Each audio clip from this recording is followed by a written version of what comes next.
Greetings everyone, welcome to commerce classes, and today we will be solving a complete question on redemption of preference capital. जैसे last के videos में मैंने आपको preference capital से related provisions को detail में समझाया है that when we go for redemption of preference shares there are certain conditions. आपके कंपनीज लॉ की कुछ कंडीशंस हैं, कंपनी एक्ट की कंडीशंस हैं जिनके अंडर ही हम प्रेफरेंस शेयर्स का रिडम्पशन कर सकते हैं. Like what are those conditions? सबसे पहली कंडीशन होती है कि हमारे जो प्रेफरेंस शेयर्स हैं they should be fully paid preference shares. ठीक है, I am just noting down these conditions. Number 1 होता है फुली पेड प्रेफरेंस शेयर होने चाहिए. तो अगर हमारे प्रेफरेंस शेयर्स फुली पेड नहीं हैं, ठीक है, तो आप क्या करोगे कि वो कैटेगरी रिडीम कर दोगे जो फुली पेड है और जो कैटेगरी फुली पेड नहीं है उसको छोड़ दोगे. बट कई बार होता है कि क्वेश्चन में एक ही तरह के शेयर्स हैं तो आप उसमें फ़ाइनल कॉल मंगा लो. कई बार ऐसा भी हो सकता है कि कुछ लोगों ने पैसा नहीं दिया तो फिर आप उनको पैसा पेमेंट नहीं करोगे, आपको सिर्फ फुली पेड शेयर्स को ही रिडीम करना है. उसके बाद हम ये देखते हैं कि if we go for redemption, जब हमने पहली कंडीशन चेक कर ली, उसके बाद when we go for redemption तो हमारे कंपनी में क्या चेंज आ रहा है, इसकी कैपिटल कम हो रही है, इसको प्रीमियम ऑन रिडम्पशन का लॉस मिल रहा है और इसकी कैश की भी रिक्वायरमेंट है. So companies act says that our capital should remain intact. तो हम इन तीनों चीज़ों के जो 3 चेंजेस आ रहे हैं ना, हमारी जो 3 रिक्वायरमेंट्स हैं, हम तीनों के सोर्सेज ढूंढते हैं कि अगर कैपिटल कम हो रही है तो इसको मैच करने के, इसको इंटैक्ट रखने के क्या सोर्सेज हैं. Like you have either fresh issue, या तो कैपिटल के बदले में नए शेयर इशू कर दो, या फिर आप क्या करोगे, आप इसके साथ फ्री रिजर्व्स को कैपिटल रिडम्पशन रिजर्व में डाल देते हो. दूसरा है अगर आपको प्रीमियम पे करना है रिडम्पशन पे तो आपको उसको अभी से ही उसको उस लॉस को मैच करना होगा अगेंस्ट सम प्रॉफिट्स. तो आपके पास जो सिक्योरिटी प्रीमियम है उसको मैच कर लेते हो, प्रीमियम प्रोवाइड कर देते हो. फिर आपको शेयर होल्डर्स को कैश तो पे करनी है, तो कैश के सोर्सेज ढूंढोगे, कैश कहाँ कहाँ से आ रही है. अगर कुछ और रिक्वायरमेंट है तो हम बैंक लोन ले सकते हैं, और अगर कुछ नहीं कहा तो फिर वो बैंक ओवरड्राफ्ट बन जाता है. ये सोर्सेज जब हम आइडेंटिफाई कर लेते हैं फिर हम जर्नल एंट्रीज शुरू करते हैं और बैलेंस शीट बनाते हैं. So I have given these points in detail in the preceding videos, आप उनको जाकर देख सकते हो. अभी के लिए हमें क्या याद रखना है कि हमें ये कंडीशंस को चेक करना है and then we will do the journal entries. तो क्वेश्चन बहुत सिंपल है, बस 3 चीज़ें तुम्हें ढूंढ लेनी है, इन तीनों के सोर्सेज इकट्ठे कर लेने हैं कि ये कहाँ कहाँ से आएंगी. एक बार ये चीज़ें हमारे हाथ में आ जाए तो हम रिडम्पशन शुरू कर सकते हैं. Let us read this question, फिर इसको हम स्टेप बाय स्टेप करते हैं. ओके, बैलेंस शीट दे रखी है 31 मार्च 2020 को. आपके पास शेयर होल्डर्स फंड्स हैं, इसमें इक्विटी शेयर कैपिटल है, प्रेफरेंस कैपिटल. अब आप देखो आपको क्या दे रखा है, आपके 20 रुपीज़ के शेयर्स हैं और 5 रुपीज़ का एरियर है 10,000 रुपीज़ का. अब नंबर ऑफ़ शेयर कितने होंगे? इक्विटी में देखें तो हमारे पास 90,000 शेयर्स हैं 20 रुपीज़ वाले. प्रेफरेंस में हमारे पास 20 रुपीज़ का शेयर है, इसका मतलब हमारी प्रेफरेंस कैपिटल है 50,000 शेयर्स ऑफ 20 ईच. और इस 50,000 शेयर्स में से एरियर कितनों के हैं? एरियर है हमारे पास 5 रुपीज़ पर शेयर. और अगर 10,000 रुपीज़ एरियर में है, इसका मतलब हमें 2,000 शेयर्स पर 5 रुपीज़ नहीं मिले. ठीक है ना. तो हमारे फुली पेड शेयर्स कितने हुए? क्योंकि क्वेश्चन ये कह रहा है कि हमें फुली पेड शेयर्स को ही रिडीम करना है. सो यहाँ पर हम अगर इस कैपिटल को दोबारा से लिखें तो हमारे पास 48,000 शेयर्स ऐसे हैं 20 रुपीज़ वाले विच आर फुली पेड, और 2,000 शेयर्स ऐसे हैं 20 रुपीज़ वाले जिसमें हमारे पास एरियर्स हैं. ठीक है, 10,000, तो ये हो गए 30,000 रुपीज़. तो ये प्रेफरेंस कैपिटल की 2 कैटेगरीज हैं. But out of these 2 categories if we are to redeem our preference shares तो हम सिर्फ 48,000 वालों को रिडीम करेंगे, इनको रिडीम नहीं करेंगे. अपने आप से नहीं मान लोगे कि वो पैसे दे रहे हैं, हमने मांगे ही नहीं हैं, अब उनके शेयर रह जाएंगे, उनका रिडम्पशन नहीं होगा, सिर्फ इतनी कैपिटल रिडीम होगी. ओके, अब इसको रिडीम करना है एट 10% प्रीमियम, तो यहाँ पर हमें प्रीमियम भी पे करना पड़ेगा.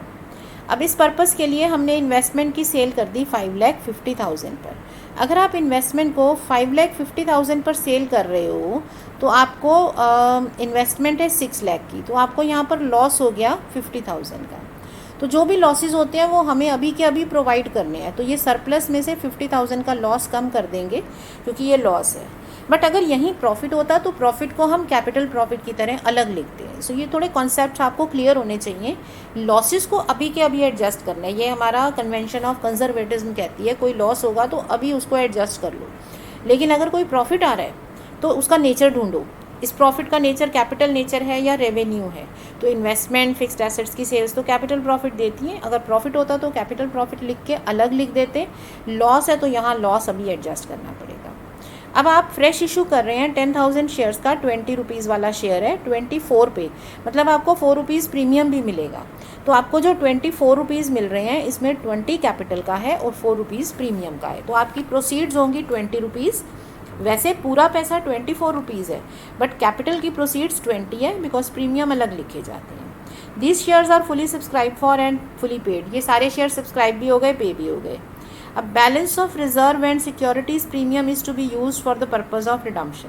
क्वेश्चन कह रहा है कि जनरल रिजर्व और सिक्योरिटी प्रीमियम यूज़ करो, बट हमारा जो कंपनी लॉ है वो ये कहता है कि रिजर्व हम तब यूज़ करते हैं जब हमने सरप्लस फिनिश कर लिया हो।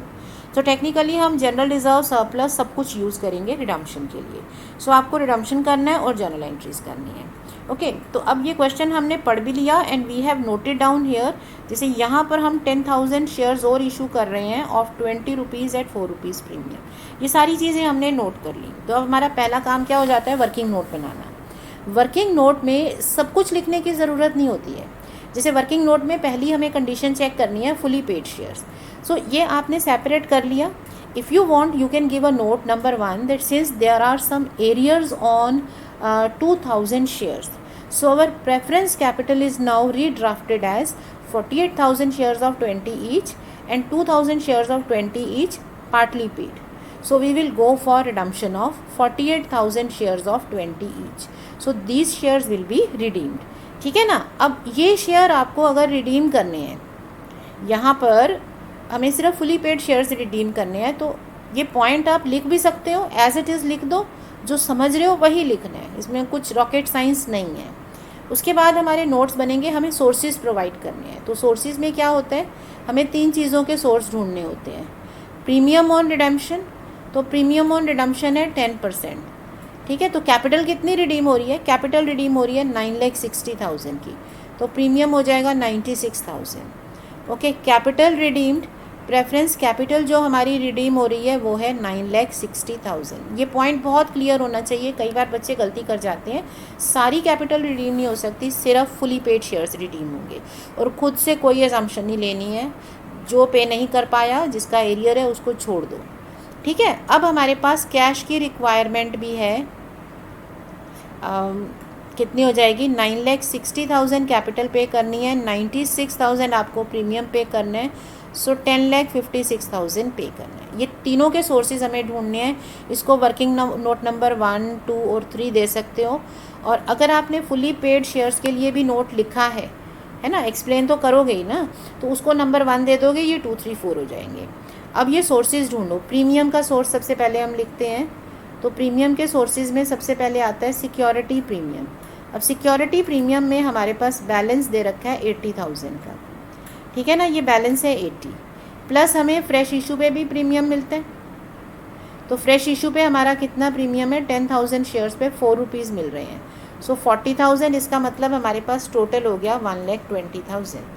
सो 96,000 की ज़रूरत है, हमारे पास तो 120 है, so we will use security premium to pay premium on redemption by 96,000। अब इसमें अभी भी बैलेंस बच जाएगा, 24,000 आपका सिक्योरिटी प्रीमियम बच जाएगा। मान लो आपका प्रीमियम कम होता, सपोज इट इज़ 80,000, ये टोटल मिला के मान लो ये 80 नहीं होता, ये भी 40 होता, तो टोटल 80 होता। अभी आपको 16,000 और चाहिए, तो उसके लिए आप क्या करते हैं, नेक्स्ट सोर्स होता है कैपिटल रिजर्व, फिर उसके बाद आते हैं सरप्लस एंड जनरल रिजर्व, उनको यूज़ करते हैं, ठीक है। अब आ जाते हैं कैपिटल की रिडम्पशन पर। तो इसके सोर्सेज क्या होते हैं, कैपिटल के सोर्सेज होते हैं fresh issue and free reserves.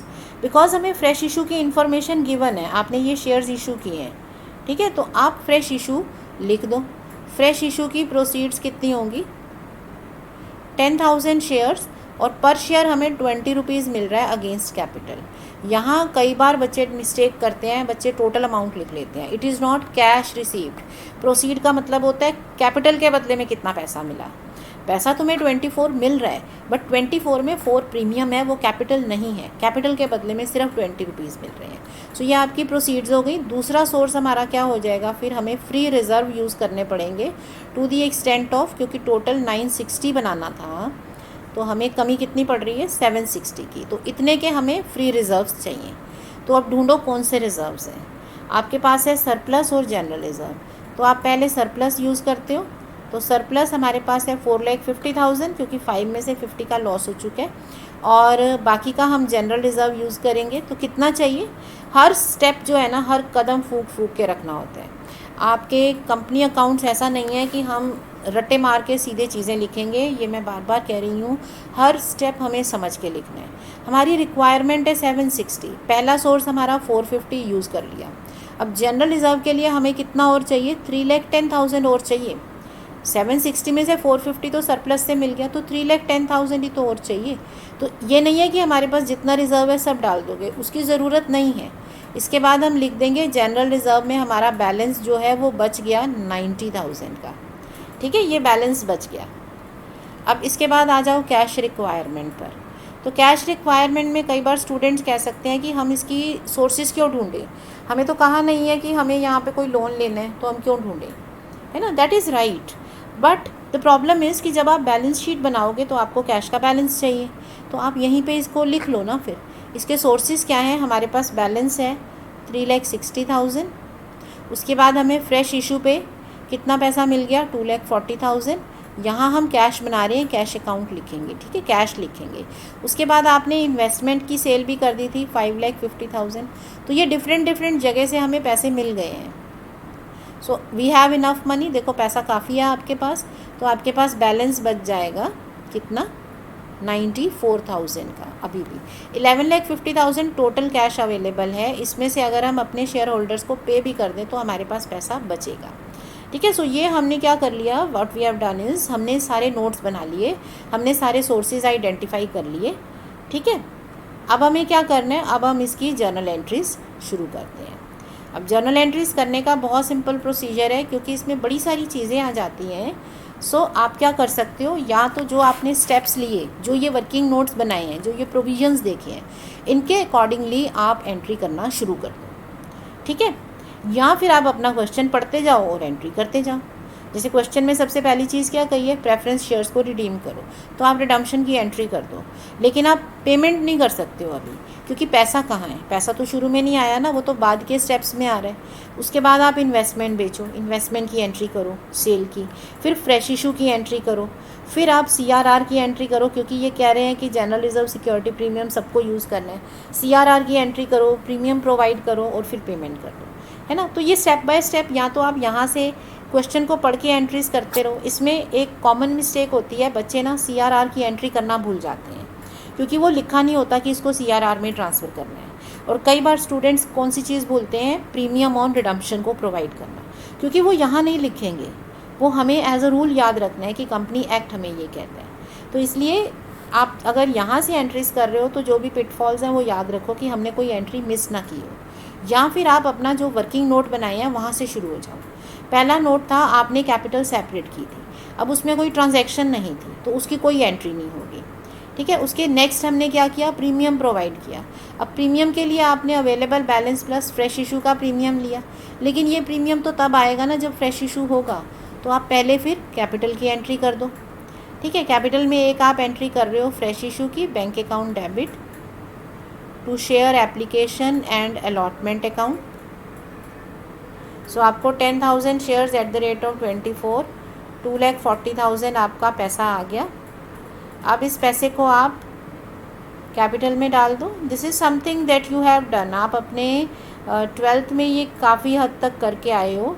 So to share capital to securities premium, so capital में गया 2,40,000 आ गया सिक्योरिटीज़ प्रीमियम में, ठीक है। तीसरी चीज़, हमने फ्री रिजर्व्स को यूज़ किया, तो जिसको यूज़ कर रहे हो, आपका रूल क्या कहता है, उसको हमें CRR में, कैपिटल रिडम्पशन रिजर्व में डालना है, ठीक है। अभी तक तो I am saying all these things so many times कि आई होप आपको ये सब स्टेप्स याद हो गए होंगे। कैपिटल रिडम्पशन रिजर्व में 7,60,000 आपने डाल दिया। उसके बाद प्रीमियम प्रोवाइड करो, तो सिक्योरिटी प्रीमियम यूज़ किया, securities premium account debit to premium on redemption of preference shares 7,60,000 आपने प्रीमियम कितना प्रोवाइड करना था, प्रीमियम हमें 96,000 प्रोवाइड करना है।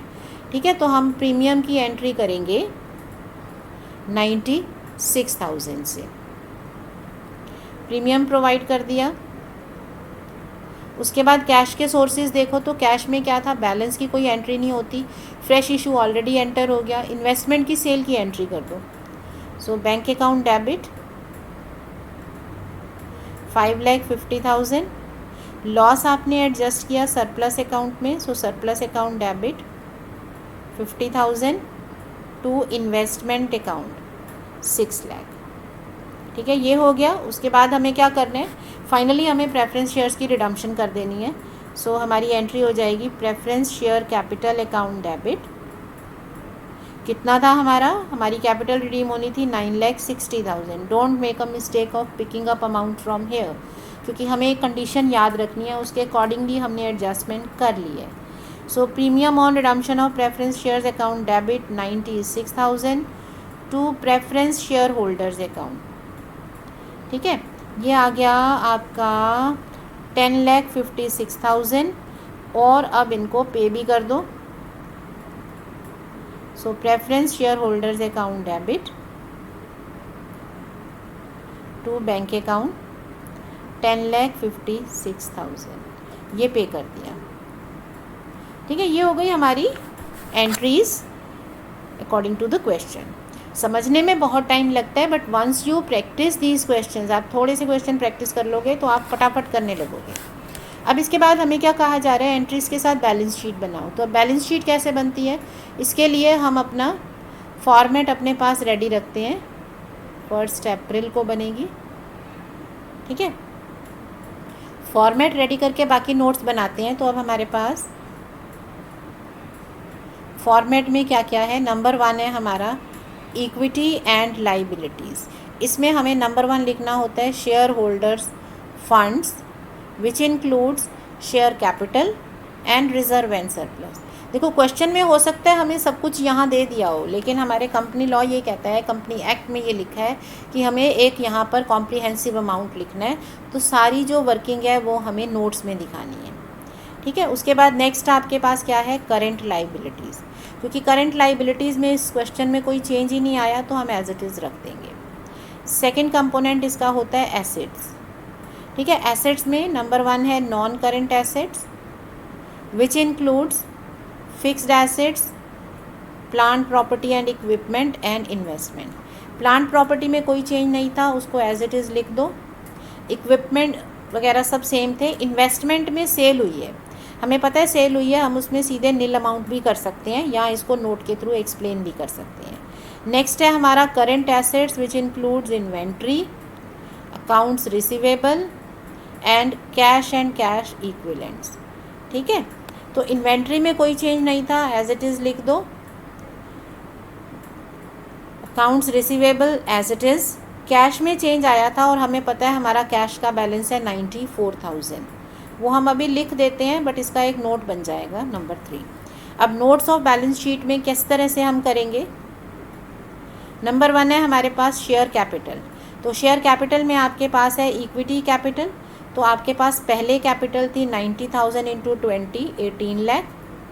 उसके बाद आपका फ्रेश इशू हुआ, shares issued for redemption of preference shares 2 lakh, तो आपकी टोटल कैपिटल हो गई 20 लाख। उसके बाद आ जाओ प्रेफरेंस कैपिटल पर। तो प्रेफरेंस कैपिटल हमारी थी आपके पास, जब आपने इसमें डिवीज़न की थी तो यहाँ पर 50,000 शेयर्स में से 48,000 शेयर्स थे 20 रुपीज़ वाले, लेस कैपिटल रिडीम्ड, तो ये तो रिडीम हो गई। ठीक है, इसके अलावा आपके पास 2,000 शेयर्स हैं 20 रुपीज़ वाले,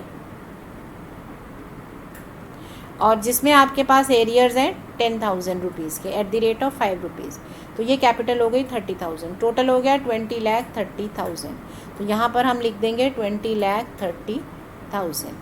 ठीक है, इसके बाद अब आ जाती है बारी हमारे रिजर्व्स एंड सरप्लसेस की। तो मैं ये थोड़ा सा यहाँ पर स्पेस बना रही हूँ ताकि आपको बैलेंस शीट के साथ ही ये चीज़ें नज़र आएँ।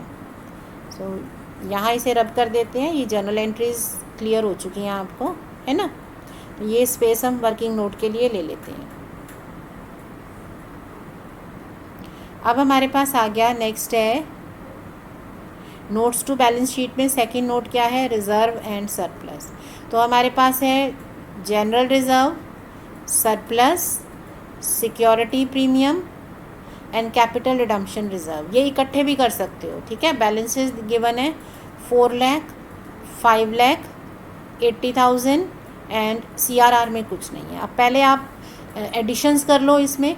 तो हम ऐड कर देते हैं security premium on fresh issue 40,000 less premium used. Okay, यहाँ पर हमने कितना प्रीमियम यूज़ कर लिया था, 96,000। इसके अलावा जनरल रिज़र्व में क्या था, free reserves used for making transfer to CRR 3,10,000 यहाँ यूज़ किया, 4,50,000 यहाँ यूज़ किया। इसके अलावा loss on sale of investment था 50,000, ठीक है। इनके चेंजेस नोट करते जाओ। CRR में हमने ट्रांसफ़र किया, ट्रांसफ़र टू CRR, तो आपको पता है आपने 7,60,000 ट्रांसफ़र किए। तो अब फाइनल बैलेंस कितना आ गया, 90,000 जनरल रिज़र्व में, nothing in this, 24,000 securities premium में और 7,60,000 यहाँ पर, ठीक है। तो आपका टोटल कितना हो गया, टोटल कर लो इनका, 8,74,000। तो ये यहाँ पर हम नोट कर लेंगे, ठीक है। नेक्स्ट हमारा कैश का है, आपका working note number 3, cash and cash equivalents. तो आप यहाँ पर चाहो तो कैश अकाउंट भी बना सकते हो बैलेंस शो करने के लिए, नहीं तो आपने यहाँ ये नोट नंबर 3 में किया हुआ है तो आप लिख दो working note number 3।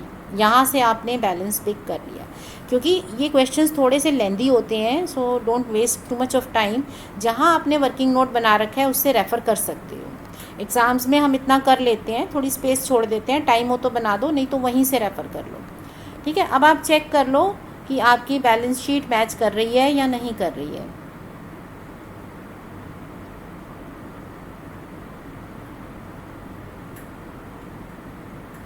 All right, तो हमारी बैलेंस शीट मैच कर रही है, दैट मीन्स हमने सारा क्वेश्चन करेक्टली कर लिया है। So I hope this whole process of recording redemption of preference shares is now clear to you. बहुत आसान है, कंडीशंस चेक करो, सोर्सेज कलेक्ट करो, ये सारे सोर्सेज आपने कलेक्ट कर लिए है ना। कंडीशन आपकी सिर्फ एक ही होती है फुली पेड प्रेफरेंस शेयर्स की, उसको चेक करो। उसके बाद आप प्रीमियम के सोर्स लाओ, कैपिटल का सोर्स ढूंढो, कैश का सोर्स ढूंढो, उसके अकॉर्डिंगली एंट्री कर दो। बैलेंस शीट बनाना और भी इजी है, क्योंकि हमारे पास ऑलरेडी एक बैलेंस शीट है, यहीं से आपको सारी चीज़ें पिक कर लेनी है और एक एक करके रिकनसाइल करते हुए अमाउंट्स को लिख देना है, ठीक है। So we'll take up one more question of this type, उसके बाद फिर हम इसके नेक्स्ट इशू पे आ जाएंगे, नेक्स्ट इशू समझेंगे। So stay learning and practising, stay smiling, thank you.